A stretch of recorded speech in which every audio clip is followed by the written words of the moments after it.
नमस्कार। आज हम एक हाल ही में रिलीज हुई फिल्म पर थोड़ी गहरी चर्चा करने वाले हैं।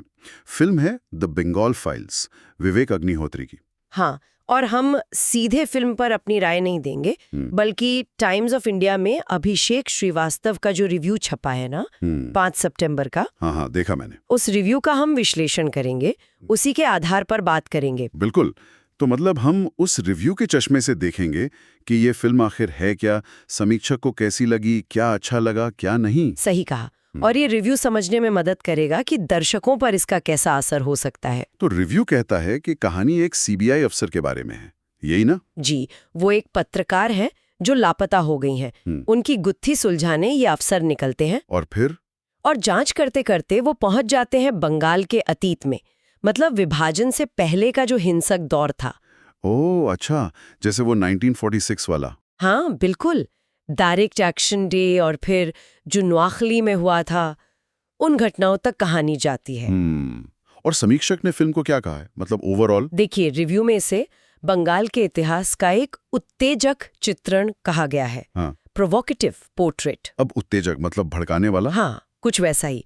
और साथ में ये भी लिखा है कि ये देखने में मुश्किल फिल्म है, टफ वॉच, आसान नहीं है देखना। अच्छा, रेटिंग क्या दी है? 3.5 स्टार, 3.5 स्टार्स। ठीक है, तो चलिए फिर इस रिव्यू के आधार पर ही फिल्म को परत दर परत समझते हैं। कहानी कैसी है, डायरेक्टर का स्टाइल क्या है, इतिहास को कैसे दिखाया, ये सब। हाँ, और कलाकारों का काम कैसा है, और आखिर में रिव्यू का निचोड़ क्या है। ठीक है, तो कहानी से शुरू करते हैं। रिव्यू के हिसाब से इसकी बनावट कैसी है? रिव्यू बताता है कि कहानी 2 टाइमलाइन में चलती है। एक तो आज का समय है। हाँ, जिसमें सीबीआई अफसर शिवा पंडित हैं, दर्शन कुमार ने रोल किया है। वो एक पत्रकार हैं, गीता मंडल, उनके गायब होने की जांच कर रहे हैं। और शक किस पर है? शक एक लोकल एमएलए है, सरदार हुसैनी। शाश्वत चैटर्जी ने निभाया है किरदार। उन पर शक है, लेकिन सबूत नहीं मिल रहे होंगे आसानी से, जैसा कि होता है अक्सर। बिल्कुल। रिव्यू यही कहता है कि सबूत जुटाना टेढ़ी खीर है। तो शुरुआत में थोड़ा क्राइम थ्रिलर जैसा लगता है। हाँ, सही करिए। फिर अतीत वाला एंगल कैसे आता है? वो आता है एक बुजुर्ग महिला के जरिए, भारती बनर्जी, पल्लवी जोशी ने रोल किया है। पल्लवी जोशी। रिव्यू के मुताबिक ये किरदार काल्पनिक है, लेकिन उनकी जो यादें हैं, थोड़ी धुंधली सी, टूटी फूटी, वही वर्तमान को अतीत से जोड़ती हैं। अच्छा, तो वो एक तरह से सूत्रधार जैसी हैं। हाँ, कह सकते हैं। इतिहास की गवाह बनकर वो सामने आती हैं। और उनकी यादों में फिर हम वो पुराना बंगाल देखते हैं, विभाजन से पहले वाला। जी, रिव्यू बताता है कि इसमें डायरेक्ट एक्शन डे को काफी विस्तार से दिखाया गया है, मतलब जिन्ना का वो कॉल फॉर एक्शन 1946 वाला। हाँ, जिसके बाद कलकत्ता में भयानक दंगे हुए थे, ग्रेट कलकत्ता किलिंग्स। बिल्कुल, उसे दिखाया है, और साथ ही नोआखाली नरसंहार को भी, जो पूर्वी बंगाल में हुआ था उसी साल। जहां तक मुझे याद है, उसमें हिंदू आबादी को निशाना बनाया गया था। हाँ, मुख्य रूप से। रिव्यू में ये भी लिखा है कि ये अग्निहोत्री की फाइल्स ट्रिलॉजी की तीसरी फिल्म है। ओ हाँ, ताशकंद फाइल्स, कश्मीर फाइल्स और अब ये बंगाल फाइल्स, तो एक पैटर्न है। हाँ, मतलब विवादित या जो इतिहास के पन्ने कम खोले गए, उन पर फिल्म बनाना। तो कहानी का ढांचा साफ है, आज की जांच, अतीत के घाव। अब आते हैं निर्देशक पर, विवेक अग्निहोत्री। उनका स्टाइल तो जाना माना है।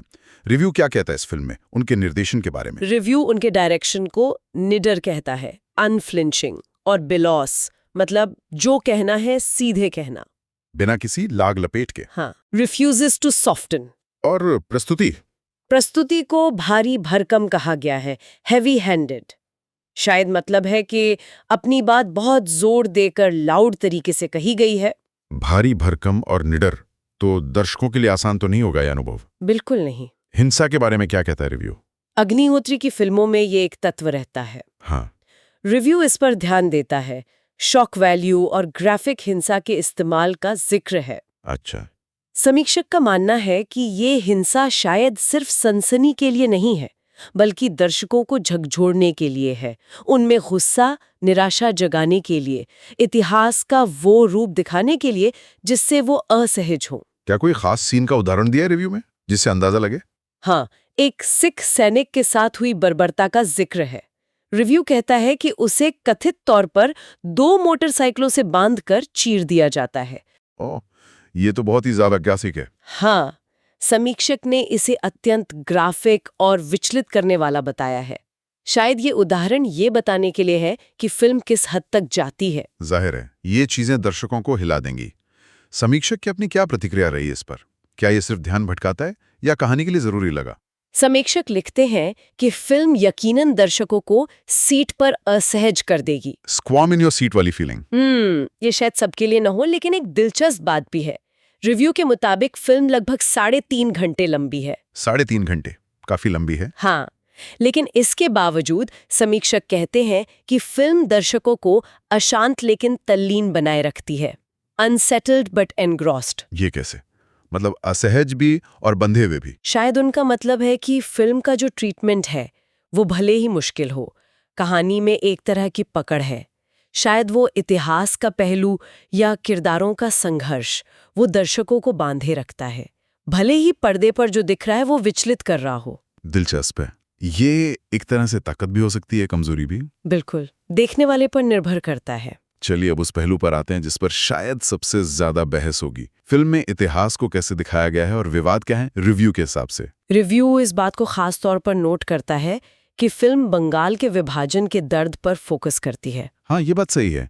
अक्सर जब पार्टीशन की बात होती है तो पंजाब और सिंध का जिक्र ज्यादा होता है। बिल्कुल, बंगाल का अनुभव जो उतना ही भयानक था वो कई बार मेनस्ट्रीम चर्चा से थोड़ा बाहर रह जाता है। तो इस लिहाज से रिव्यू फिल्म के विषय चुनने को अहम मानता है। और इतिहास की व्याख्या रिव्यू क्या कहता है?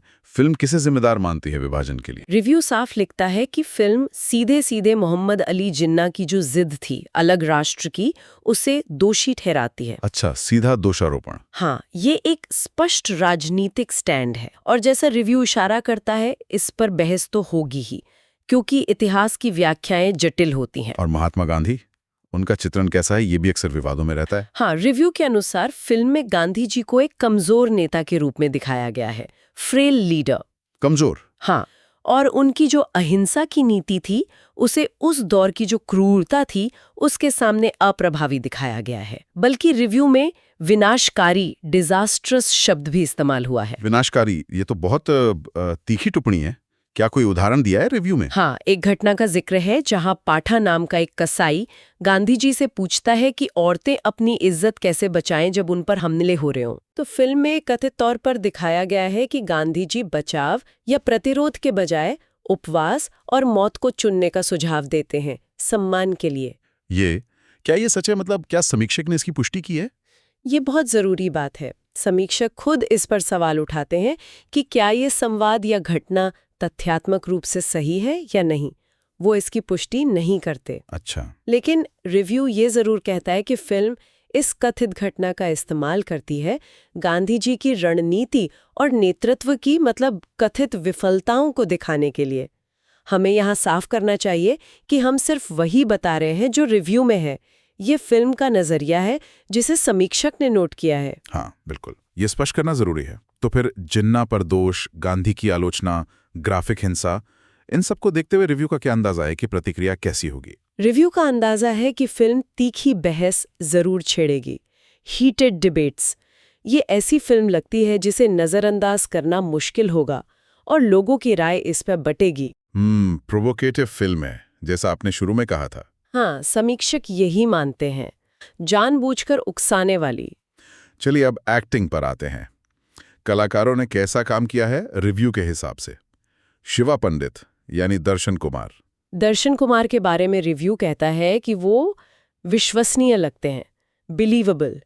एक ऐसा अफसर जो नैतिक कश्मकश में है, सिस्टम में फंसा हुआ है। हाँ, वो किरदार के अंदर का संघर्ष दिखा पाए हैं। जी, रिव्यू के अनुसार वो इसे ठीक से पकड़ते हैं। और पल्लवी जोशी, भारती बैनर्जी के रोल में, जिनकी यादों से कहानी खुलती है। उनके किरदार को, जैसा हमने कहा, काल्पनिक माना गया है, कहानी कहने का एक तरीका, नरेटिव डिवाइस। हाँ, लेकिन रिव्यू ये भी मानता है कि पल्लवी जोशी की जो गंभीरता है, ग्रेविटा, उनका अनुभव, वो फ्लैशबैक वाले हिस्सों को वजन देता है। लेकिन कुछ आलोचना भी है। हाँ, उनके आखिरी सीन को लेकर रिव्यू उसे अति नाटकीय कहता है, ओवरऑट, और कि वो दर्शकों के धैर्य की परीक्षा लेता है, शायद थोड़ा ज्यादा खींच गया या मेलोड्रामेटिक हो गया। अच्छा, और बाकी कलाकार?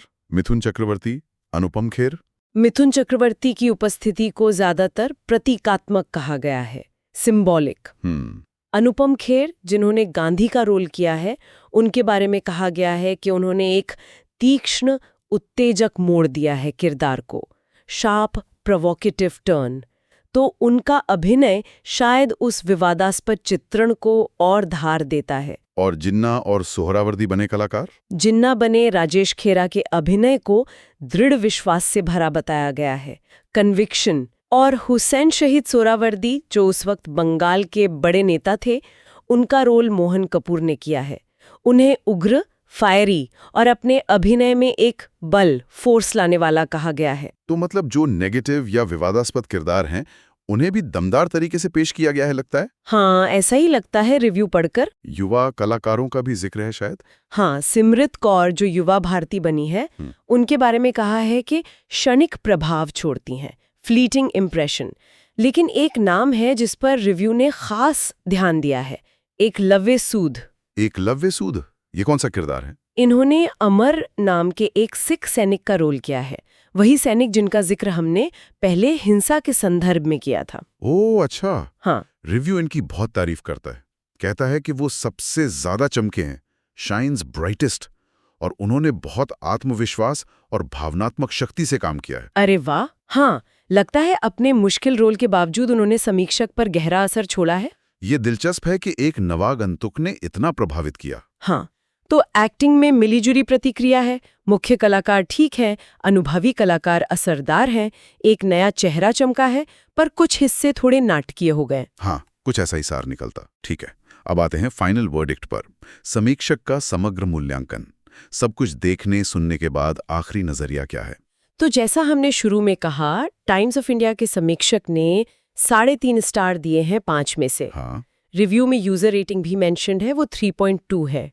तो मतलब ठीक ठाक रेटिंग है, पर जाहिर है कोई महान फिल्म नहीं मानी जा रही। और उनका मुख्य टेक अवे क्या है? सबसे बड़ी बात क्या लगी? मुख्य विचार वही है जो बार बार आ रहा है, ये देखने में मुश्किल और उत्तेजक फिल्म है। टफ वॉच, प्रोवोकेटिव, शायद यही 2 शब्द फिल्म का सार है रिव्यू के हिसाब से।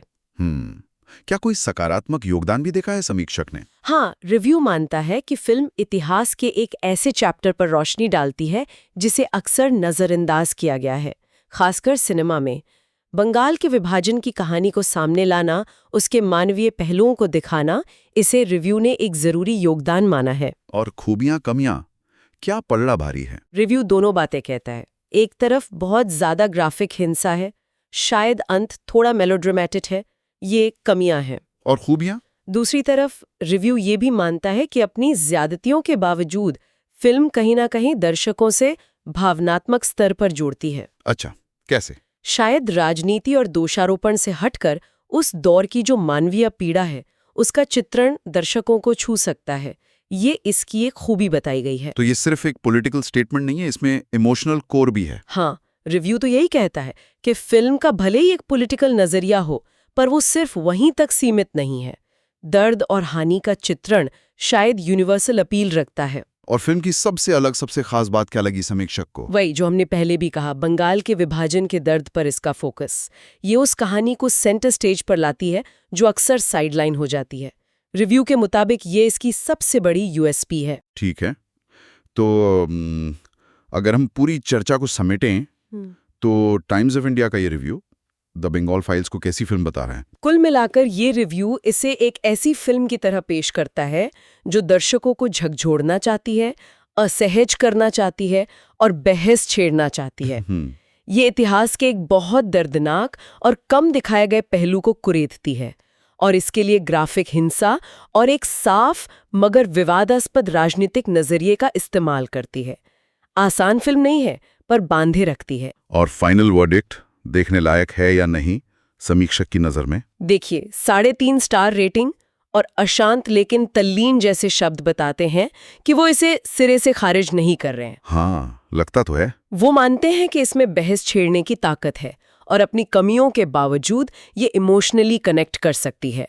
शायद वो कह रहे हैं कि अगर आप एक मुश्किल, विचलित करने वाले पर सोचने पर मजबूर करने वाले सिनेमा के लिए तैयार हैं तो इसे देख सकते हैं। ठीक है, और जैसा हम अक्सर करते हैं, इस चर्चा के अंत में क्या इस रिव्यू से कोई ऐसा सवाल या विचार उभरता है जो हमारे श्रोताओं को सोचने पर मजबूर करे? बिल्कुल। रिव्यू बार बार इस बात पर जोर देता है कि फिल्म बंगाल की कहानी कहती है, जो अक्सर उत्तर पश्चिम की कहानियों के साए में रह जाती है। हाँ, ये हमें सोचने पर मजबूर करता है कि इतिहास कैसे लिखा जाता है, कैसे याद रखा जाता है, हाँ, क्यों कुछ घटनाएं, कुछ इलाकों की कहानियां हमारी राष्ट्रीय स्मृति में ज्यादा जगह पाती हैं दूसरों के मुकाबले। सही बात है। किनकी आवाजें सुनी जाती हैं, कौन सी कहानियां छूट जाती हैं, और इसमें पॉपुलर कल्चर, सिनेमा क्या रोल निभाता है। ये सिर्फ इस एक फिल्म का सवाल नहीं है, ये हमारे इतिहास को समझने के हमारे सामूहिक तरीके पर एक बड़ा सवाल है। वाकई बहुत अहम सवाल है, इस पर जरूर सोचना चाहिए। तो आज हमने टाइम्स ऑफ इंडिया में छपे द बंगाल फाइल्स के रिव्यू का एक गहरा विश्लेषण किया। ये होगी बिल्कुल।